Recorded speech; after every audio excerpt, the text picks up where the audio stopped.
ভারতে মুসলিমরা গরু কোরবানি দিবে না।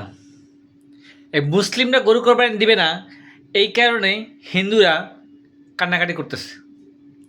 কিছু কিছু উগ্রবাদী হিন্দুরা আছে যারা বলে যে তাদের গোমাতাকে রক্ষা করবে, যারা হিন্দু ধর্মের কিছু গোমাতাকে রক্ষা করার কিছু নিয়ম পালন করে, যে কারণে তারা গোমাতাকে রক্ষা করবে।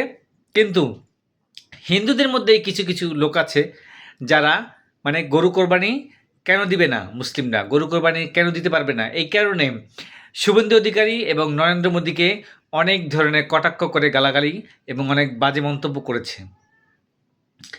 কিন্তু সেক্ষেত্রে মুসলিমরা বলতেছে যে আমরা যেহেতু গরু কোরবানি দেওয়া নিষেধ, আমরা কোরবানি দেব না। কিন্তু মুসলিমরা যদি গরু কোরবানি না দেয়, তাহলে এই যে অনেক চাষা পোষারা আছে এবং অনেক ব্যবসায়ীরা আছে যারা হিন্দুদের মধ্যেই অনেক কৃষকেরা আছে যারা গরু কোরবানি করে, গরু কোরবানি না, দুঃখিত, গরু এই কোরবানির জন্য লালন পালন করে, কোরবানিতে মাঠে কোরবানির বাজারে বিক্রি করবে, কটা টাকা ইনকাম করবে, তাদের আর্থিক কিছু সচ্ছলতা আসবে। এবং অনেক হিন্দুরা আছে গরু ব্যবসায়ী, যারা গরু ব্যবসা করে তাদের জীবনযাপন নির্বাহ করে। হ্যাঁ, তারা এই ঈদের সময়, তারা এই কোরবানির সময় যদি গরু বেচতে কিনতে না পারে, যদি গরু কোরবানি দিতে না পারে, তাহলে তারা কি পরিস্থিতির মধ্যে পড়বে? তারা ভয়াবহ একটা পরিস্থিতির মধ্যে পড়বে। সুতরাং আমি বলবো যে এই সমস্ত ব্যবসায়ীর ক্ষেত্রে এবং এই সমস্ত মানুষের এই আর্থিক সচ্ছলতার ক্ষেত্রে ধর্মকে কেউ পুঁজি করে অথবা ধর্মকে কেউ বাধা হিসেবে নিয়েন না। কারণ ধর্ম যার যার, উৎসবও তার তার। সুতরাং এখানে ব্যবসা একটা বিষয় আছে। এই ব্যবসায়ী যারা আছে তারা কিন্তু অনেক মানুষ আছে যারা অনেক ঋণ করে, অনেক লোন তুলে এবং অনেক কিস্তি তুলে তারা কিন্তু গরু কিনেছে কোন আশায়? যে কোরবানিতে বিক্রি করবে, সে আশায়।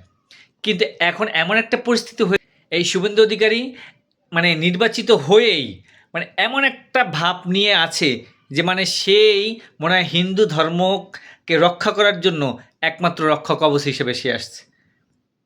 শোনেন ভাই, একটা কথা বলি, শুভেন্দু অধিকারী দাদা, আপনাকে একটা কথা বলি, ধর্ম কখনোই মানুষ, পৃথিবীতে কেউ কোনো ধর্মকে ধ্বংস করতে পারবে না, আজও পারে না, পারবেও না। হিন্দু ধর্ম হচ্ছে অনেক পুরাতন একটা ধর্ম, যেটাকে আমরা বলি সনাতনী ধর্ম। সনাতন শব্দের অর্থ কি জানেন দাদা? সনাতন শব্দের অর্থ হচ্ছে পুরাতন, অনেক পুরাতন। সুতরাং পৃথিবীতে হিন্দু ধর্ম আগে এসেছে। পৃথিবীতে হিন্দু ধর্ম অনেক পুরানো একটা ধর্ম। এই ধর্মকে এখন পর্যন্ত যেহেতু টিকে আছে, এই ধর্ম কেয়ামত পর্যন্ত টিকে থাকবে। এই ধর্মকে কেউ ধ্বংস করতে পারবে না। সুতরাং আপনি এই ধর্ম রক্ষার একজন রক্ষক হিসেবে নামজারি করে এইটা করিয়েন না, এই বিশৃঙ্খলাটা করিয়েন না, বুঝছেন দাদা? এবং শুধু শুভেন্দু অধিকারী দাদা, আপনাকে বলতেছি, আজকে আপনার কয়েকটা ভিডিও ভাইরাল হয়েছে। যেমন আপনি অনেক মুসলিম পরিবারের কাছে গিয়ে, অনেক মুসলিম পরিবারের দাওয়াত খেতে গিয়ে আপনি অনেক গরুর মাংস খেয়েছেন। তিন বাটি, 1 বাটি 2 বাটি নয়, তিন বাটি আপনি গরু গোস্ত খেয়েছেন। এইটাও উঠে এসেছে।